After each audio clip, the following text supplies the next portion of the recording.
வணக்கம் எல்லாரும் எப்படி இருக்கீங்க? நல்லா இருக்கீங்களா? நான் இன்னைக்கு நம்ம வீடியோவில் என்ன பார்க்க போகிறோன்னு பார்த்தீங்கன்னா, என்னோட சப்ஸ்கிரைபர் வந்து இன்றைக்கி பழைய சாப்பாட்டில் புளி தெளித்து நைட்டெல்லாம் ஊற வச்சுருந்து காலையில் அந்த சாப்பாடை வந்து தாளித்து செஞ்சு வீடியோ போடுங்கன்னு சொல்லி கேட்டிருந்தாங்க.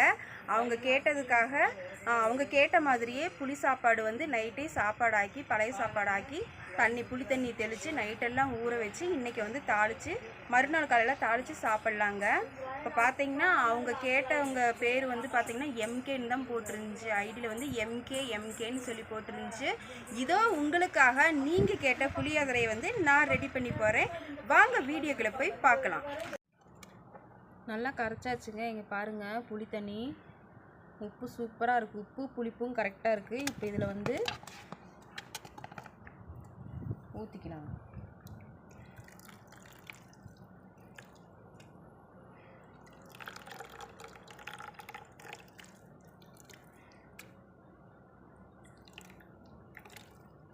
பிசைஞ்சிட்டு பத்தலைன்னா ஊற்றி பிணைஞ்சிக்கலாங்க.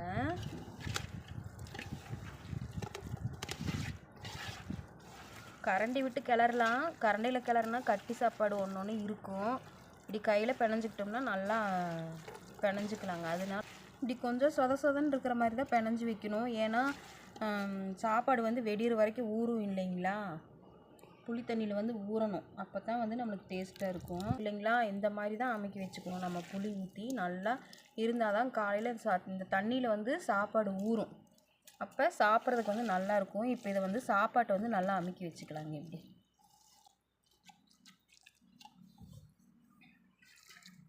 அமைக்கி வச்சுக்கலாம்.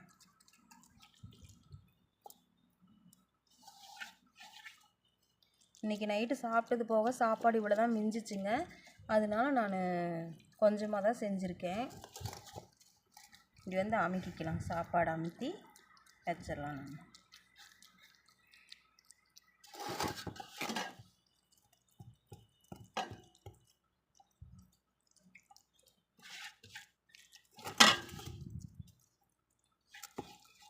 நம்ம புளி வந்து மிச்சம் இருக்குது இல்லைங்களா, இதை அப்படியே நம்ம வச்சுக்கலாம். ரசத்துக்கோ புளிக்குழம்புக்கோ எதுக்கு வேணாலும் நம்ம யூஸ் பண்ணிக்கலாம். இதை வீணாக்கக்கூடாது மிச்சம் இருக்குதுன்னு.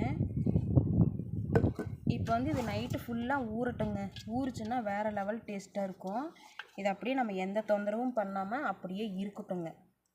நைட்டெல்லாம் ஊறிச்சுன்னா காலையில் இதை தாளிச்சிடலாம் நம்ம. சரிங்களா? இப்போ காலையில் பார்க்கலாங்க தாளிக்கிறதுக்கு. நைட்டெல்லாம் இது ஊறட்டும். நம்ம நைட்டு வந்து பிணைஞ்சி வச்ச புளியோதரை வந்து பார்த்துருப்பீங்க. கொஞ்சம் சொதன்னு தான் நான் பிணைஞ்சி வச்சுருந்தேன். சொதன்னு பிணைஞ்சி வச்சுருந்த சோறு வந்து பார்த்தீங்கன்னா இங்கே பாருங்கள் எப்படி ஆயிருக்கு பாருங்கள். நல்லாவே உணர்ந்துருச்சு. உணர்ந்து ட்ரையாக இருக்குது பாருங்கள். ட்ரையாக இருக்குது. இது வந்து உப்பு போட்டு பிணைஞ்சி வச்சதுனால வெறுமனை சாப்பிடவே டேஸ்ட்டாக இருக்குது. இப்போ வந்து இதை தாளிச்சிடலாங்க. அடுப்பு பற்ற வச்சுக்கலாங்க.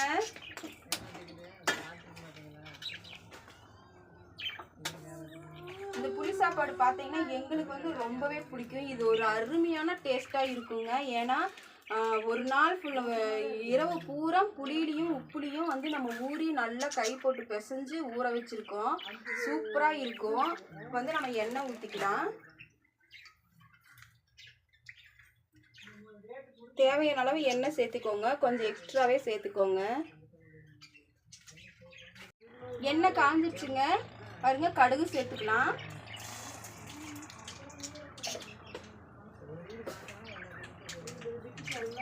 கடுகு பொரிஞ்சிட்டு இருக்குது. நான் வந்து வெங்காயம் வரமிளகாய் நிறைய போட்டிருக்கேங்க. இந்த அளவுக்கு போடணும். ஏன்னா அப்போ தான் வந்து டேஸ்ட்டு சூப்பராக இருக்கும். இந்த வரமிளகாயெல்லாம் எண்ணெயில் வறுத்து சாப்பிட்டா அவ்வளோ ஒரு அருமையாக இருக்கும். இப்போ வந்து மிளகாயும் சேர்த்துக்கலாங்க.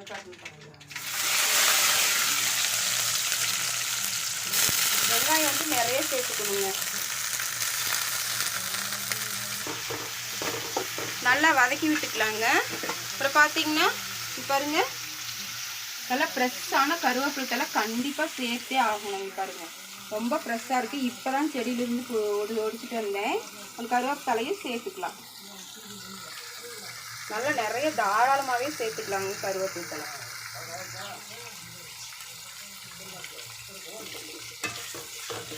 நல்லா வதக்கி விட்டுக்கலாங்க. மிளகா வந்து நல்லா எண்ணெயிலேயே வதங்கணும்.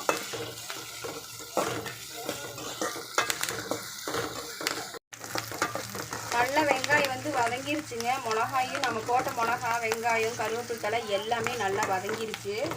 இப்போ வந்து நான் சாப்பாடை சேர்த்துக்கிறேங்க. நான் வந்து உப்பு போடலைங்க. உப்பு நைட்டே போட்டு நான் பிசைஞ்சு வச்சுட்டேன். அதனால உப்பு வந்து நான் இப்போ சேர்த்தலை.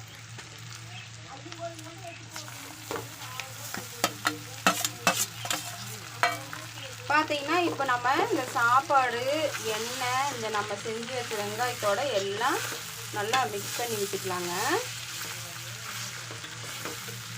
நல்லா டேஸ்ட்டாக இருக்குங்க.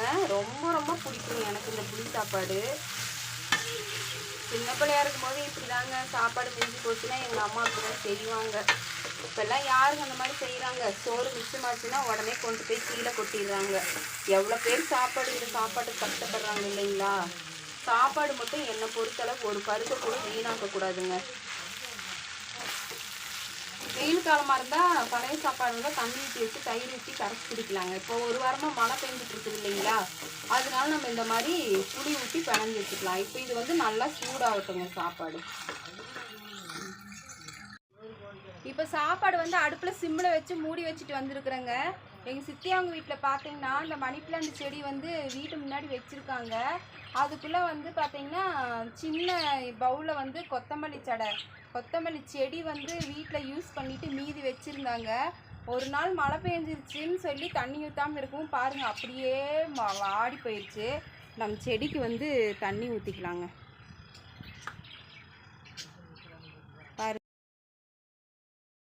செடி வந்து அப்படி நம்ம வேறு இது புதினா வந்து வேறு இருந்தாலும் அப்படியே ஊனி வச்சோம்னா வந்துருங்க. அந்த குச்சியை நட்டு வச்சோம்னா வந்துடும் பாருங்க. ரொம்ப தாகமாக இருந்திருக்குது, அதனால வந்து தண்ணி ஊற்ற இழுக்குது பாருங்க. அதனால நம்ம இதை வந்து இப்படி தண்ணி ஊற்றிக்கலாம்,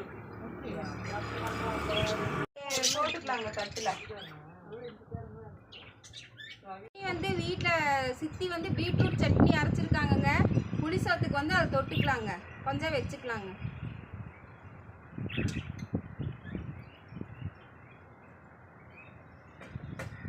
சாப்பிட்டு பார்த்துட்டு எப்படி இருக்குன்னு சொல்கிறேங்க.